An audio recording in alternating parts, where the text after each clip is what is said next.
Hey, it's Sam, and today I'm talking about the three big shifts that are happening between now and the beginning of 2026. That includes Mars going into Scorpio, Jupiter going into Cancer and then going retrograde back into Gemini, and Saturn going direct in Pisces. These are the three big movements that are happening, and they're going to bring greater discipline and potential for anger and irritability.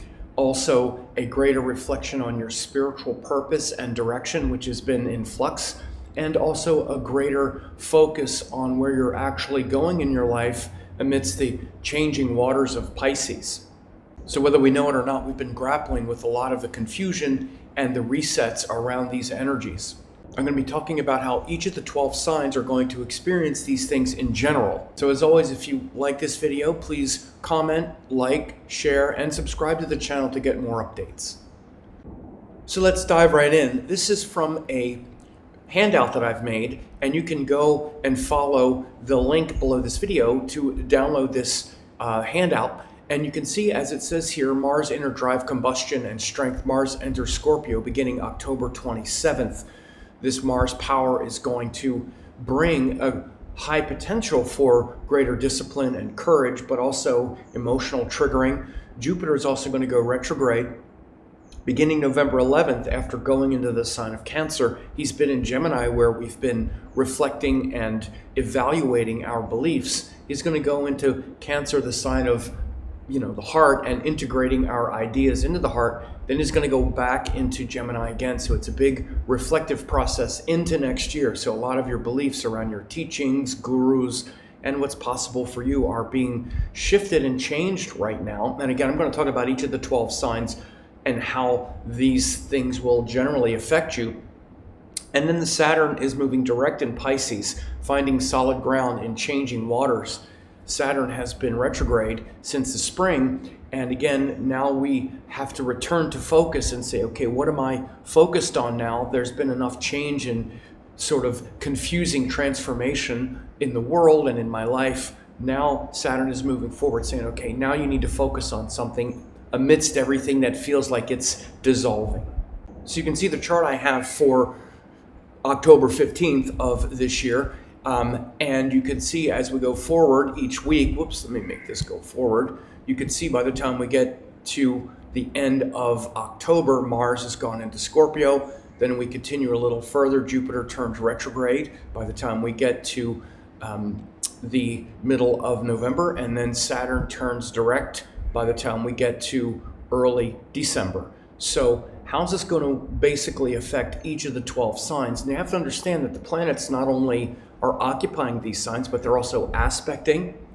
And you have any planets in those signs, they're going to be affected. So anyone who has planets in Scorpio, they're going to get that Mars transit. If you have planets in Cancer or Gemini, of course that includes if that's your ascendant, then you're going to have that Jupiter who's been going back and forth affect you. I'm Gemini, so I've had Jupiter going through my first. And if you have any planets in Pisces or you have a Pisces ascendant, of course, Saturn has been in your first house and Saturn is going to be moving forward again. So those three signs are easy because they're either going to have the planets in the signs affecting you, or if you have any planets there, like if you have the moon in Pisces or the moon in Gemini, then you've been affected by those transits. But really all the signs are going to be affected because there's also aspects, especially the seventh house aspect.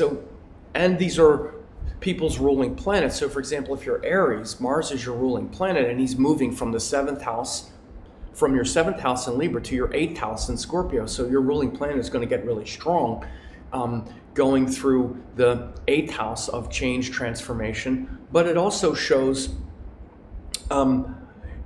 where there's some pressure being taken off of your relationships, for example, and now you're going to be forced and able to look at yourself a little more, right? If you're Taurus, for example, there's no planets in your first house, but you're going to have Mars going through your seventh house, right? So that's going to bring an emphasis on your partners and partnerships.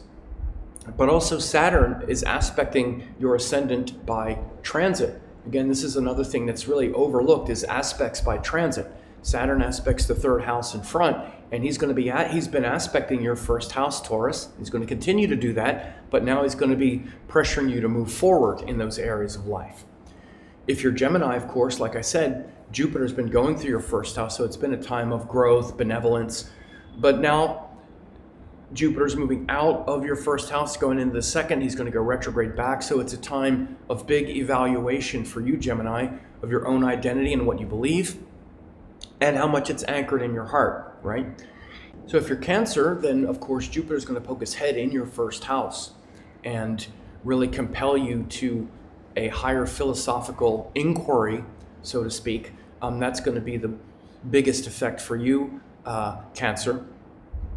And then he's going to go back into the 12th house in preparation for going into your first house next year.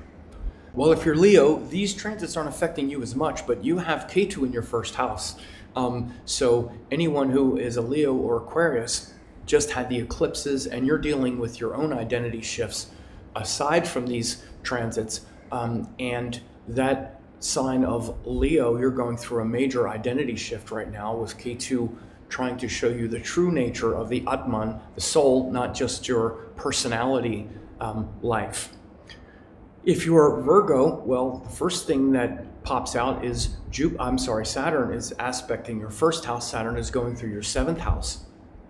So it's putting a big, pressure point on your relationships and your agreements. Now Saturn has been there, but now it's going to start moving forward again. So the pressure that you've been feeling, Virgo, in your relationships and maybe some confusion is now going to get clear, and you're going to make a decision, and you're going to feel more empowered to make decisions relative to other people.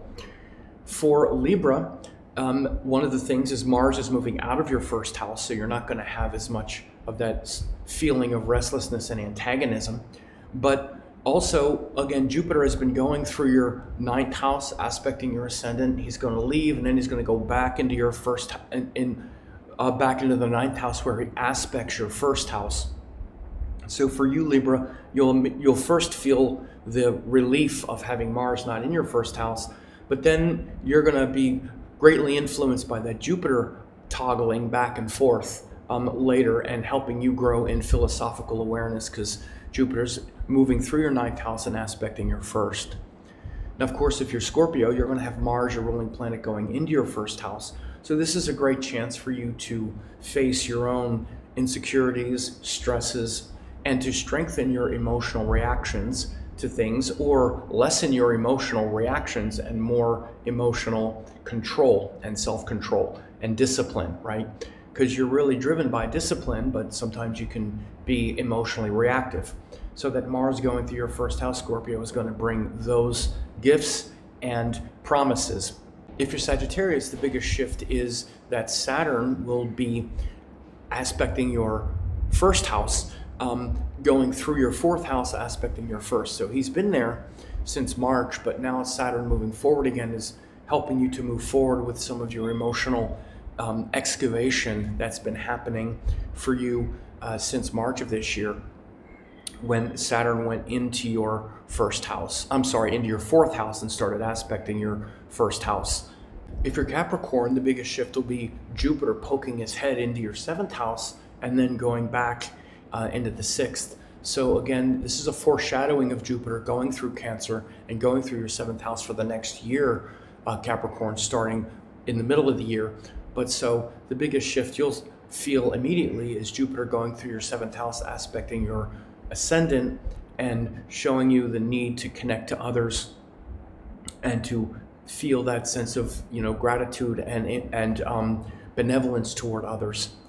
If you're Aquarius, of course, you have Rahu going through your first house, so you're really dealing more with that and the eclipse cycle and the emerging identity that's coming from having Rahu going through your first house. Opposite where Ketu is bringing a focus internally, Rahu going through Aquarius is bringing an externalization of your identity right now for all Aquarius people. So you're really, testing your own identity and trying to extend it beyond just your personality. And of course, if you're Pisces, the biggest shift will be that you have Saturn going through your first house, and that is bringing pressure to stay still and peaceful in solitude. You're probably very aware of feeling alone and how you need to work through things in solitude. But again, it also gifts the wonderful gift of peace and stillness, which can lead to great breakthroughs in meditation. So you want to understand that everybody is being affected by all of these shifts, because we all have planets in one of these signs, right? And so, like I have Gemini and have a bunch of planets there, but I also have Jupiter in Pisces, which has been very much affected by that Saturn going through Jupiter in Pisces. Those have been the biggest shifts. So again, anything in Pisces, Saturn has been going over it since March, and he's been retrograde. Now he's going forward again. So we're all being affected one way or another, not just through the ascendant, but through any planets in these signs that I just mentioned. If you want to dive deeper into your chart and see how these things are going to affect you, I am doing quick readings. You can see the link below this video, and you can also watch another video update that I have and download this PDF. Check that out either way, but if you do want me to also take a look at your chart and how these things are going to affect you, then you can also get one of the Unlocking 2026 readings. But aside from that, I hope you enjoyed this video. Please like, share, subscribe, leave a comment, and we'll talk soon.